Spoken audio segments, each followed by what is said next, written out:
महाराज जी हर महीने 2 एकादशी आती है जी। लेकिन उपवास की तारीख अलग अलग बताई जाती है।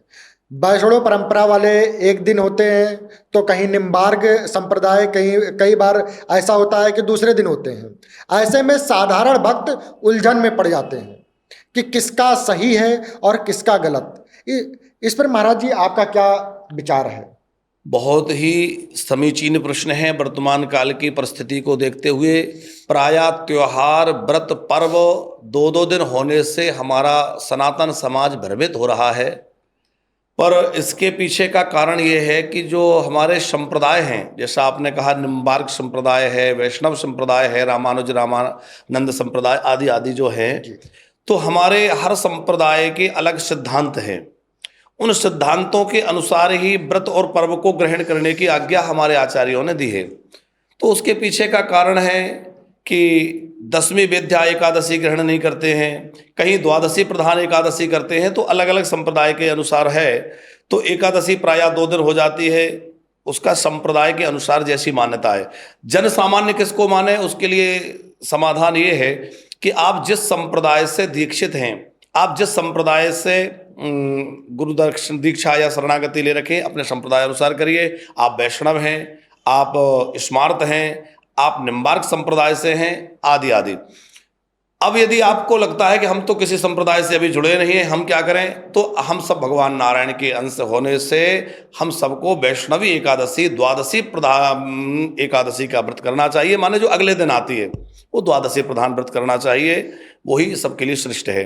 अन्य व्रत और पर्वों के विषय में आजकल कुछ सोशल मीडिया के माध्यम से भी भ्रम जैसी स्थितियां बन जाती हैं, क्योंकि लोग सस्ती लोकप्रियता बटोरने के चक्कर में, व्यूवर्स लेने के चक्कर में कई बार हमारे पर्वों को इसमें रहेगा राहु काल, इसमें रहेगा भद्रा का साया, आदि आदि कुछ ऐसी भी बातें जो शास्त्र सम्मत या तथ्यहीन है, शास्त्र सम्मत नहीं है, तथ्यहीन है, तो ऐसी भी कुछ बातें बीच में आ जाती है जिसके कारण समाज भ्रमित होता है।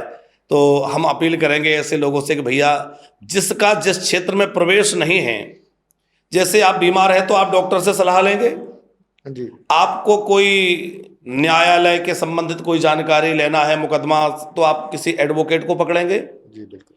तो जिस फील्ड में जो व्यक्ति जानकार होगा, आप उसी को तो संबंधित व्यक्ति से जानकारी लेंगे जी।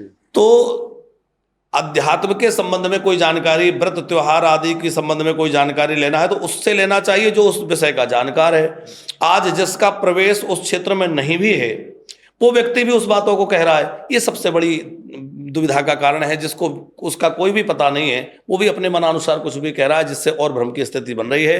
अपने आचार्य चरणों में बैठकर अपनी परंपरा अनुसार व्रत त्योहारों को मनाना चाहिए, और सब लोग यदि एक साथ व्रत त्योहार मनाए तो उसका उत्साह और आनंद कई गुना बढ़ जाएगा। महाराज जी का एक्चुअल में कहना है कि हर सोशल मीडिया पर दिखने वाला वीडियो सही नहीं होता है, इसलिए आप वही वीडियो देखें जो एक्चुअल में सही हो, जो प्रमाणित हो। यदि कोई भक्त महाराज जी भ्रमित होकर गलत तिथि पर व्रत रख ले तो क्या उसका फल कम हो जाता है क्या? देखिए, यदि साधक की निष्ठा पक्की है तो उसको तो फल मिलेगा। उसको जानकारी नहीं है कि एकादशी मुझे किस दिन करना चाहिए, और सही जानकारी के अभाव में वो किसी आगे पीछे के दिन में भी रख लेता है, तो फल तो उसको मिलेगा, क्योंकि भावग्राही जनार्दना, भगवान तो भाव से रीझते हैं।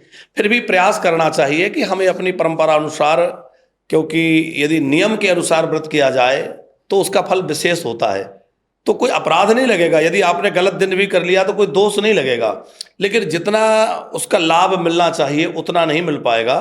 तो यदि हो सके तो पूरा प्रयास करके हमें सही दिन का, सही समय का पता करके उसके हिसाब से ही व्रत त्योहार मनाने चाहिए। महाराज जी, गांव में एक बहुत मतलब एकादशी को लेकर के गुमराह किया जा रहा है लोगों को कि मतलब एकादशी जैसे महीने में 2 आते हैं, तो बोला जाता है कि एक अंधेरी वाली होती है और एक उजाली वाली होती है, गांव में ऐसा बोलते हैं। बिल्कुल बिल्कुल। तो कहते हैं कि जो उजाली वाला रहते हैं उसको एक्चुअल में रहना चाहिए सभी को, और जो अंधेरी वाली रहती है उसे रहना चाहिए जो है विधवा औरतों को। ऐसा कुछ शास्त्र के अनुसार है या? ये सब भ्रांति वाली बातें हैं, ये भ्रांति मूलक है। बहुत सारी ऐसी बातें समाज में प्रचलित हैं। कई जगह ऐसा भी कहा जाता है कि केवल जो विधवाएं हैं वही एकादशी करें, जी। कई जगह कहा जाता है कि बच्चे ना करें, तो ये सब बातें तथ्यहीन हैं। सभी को एकादशी व्रत करना चाहिए, दोनों एकादशी करना चाहिए। उसका कारण है कि एकादशी के दिन अन्न में पाप का वास रहता है, इसीलिए किसी को भी एकादशी में अन्न ग्रहण नहीं करना चाहिए, पर चाहे वो कृष्ण पक्ष की काले पक्ष की एकादशी हो या शुक्ल पक्ष की उजाले पाक की एकादशी हो, दोनों ही एकादशी पूरी निष्ठा के साथ सभी को करना चाहिए, अन्न ग्रहण नहीं करना चाहिए। महाराज जी, फैमिली में अगर एक व्यक्ति कोई फास्ट रहता है एकादशी का और वो अन्न ग्रहण नहीं करता है, लेकिन और बाकी लोग जो फास्ट नहीं रहते उस दिन, वो लोग अगर अन्न का सेवन करते हैं तो कोई इसमें दोष है? बिल्कुल करना तो नहीं चाहिए। नियम तो यही है कि घर के सभी सदस्य एकादशी का व्रत करें। फिर भी यदि किसी घर में ऐसा है कि केवल एक ही व्यक्ति व्रत करता है, बाकी लोग नहीं करते, तो उनको कम से कम इतनी सावधानी रखना चाहिए कि एकादशी में चावल बिल्कुल ना खाएं। चावल खाना पूरी तरह वर्जित है, और प्रयास करें कि घर के सभी सदस्य रहें। यदि लोग नहीं भी रहते तो भी जिनकी निष्ठा है वो तो निष्ठापूर्वक व्रत करें, बाकी लोग नहीं करें तो ठीक है, लेकिन अपना तो बचाव अवश्य करें। और महाराज जी, मैंने सुना है कि चावल जो है बोला जाता है कि एकादशी में नहीं खाना चाहिए, लेकिन उसी चावल का पारण करते हैं नेक्स्ट डे, बिना उसके जो है एकादशी व्रत पूरा नहीं माना जाता। ऐसा क्यों? उसका कारण ये है कि हमने जिस वस्तु का त्याग किया था उसी के ग्रहण से वो कार्य पूरा होगा। जी। हमने जल त्यागा था तो जल ग्रहण करेंगे तो वो व्रत पूरा होगा।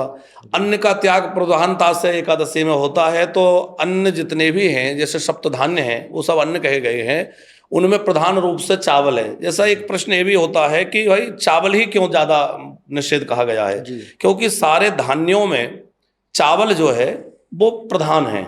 अन्न जितने भी हैं उनमें चावल प्रधान रूप से कहा गया है, तो जिसका हमने त्याग किया था उसी के द्वारा पारायण माना जाता है। तो यदि चावल का भोग लगा के भगवान को और उसको ग्रहण किया जाए तो उसी से एकादशी का व्रत के पारायण करना चाहिए, ऐसा विधान है।